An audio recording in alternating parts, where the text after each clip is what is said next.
ज्योती मेटे याआधी शरद पवारांना भेटल्या होत्या आणि त्यानंतर आता 2 दिवसांपूर्वी देवेंद्र फडणवीसांना सुद्धा भेटून गेलेल्या आहेत। बीड लोकसभामधून त्या इच्छुक असल्याचंही त्यांनी सांगितलेलं आहे। लोकसभा लढवण्याचं ते काम आहे काय नाही, या बाबतीमध्ये आपण जी भूमिका या ठिकाणी जे प्रश्न विचारले ही खरी गोष्ट आहे की त्यांनी आदरणीय पवार साहेबांची भेट घेतली आणि त्या ठिकाणी आदरणीय देवेंद्र भाऊची सुद्धा भेट घेतलेली आहे।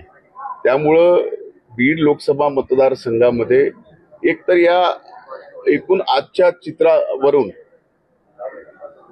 जो काही तुतारीचा गट आहे त्यांच्याकडे उमेदवार स्वतःचा असा दिसून येत नाही।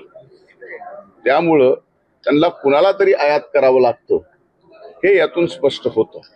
त्यामुळं आयात करून निवडणूक बीडची जिंकता येत नाही हे मागच्या 5 निवडणुकीचं गणित आहे।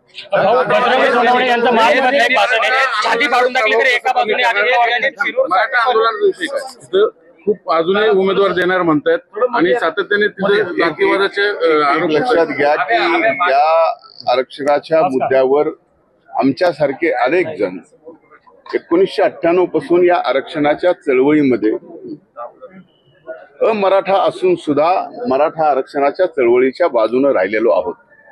त्यामुळे स्वाभाविक बीडमध्ये आपल्याला जसं वाटतं तसं निवडणुकीमध्ये वातावरण होईल असा माझा बिलकुल समज नाहीये।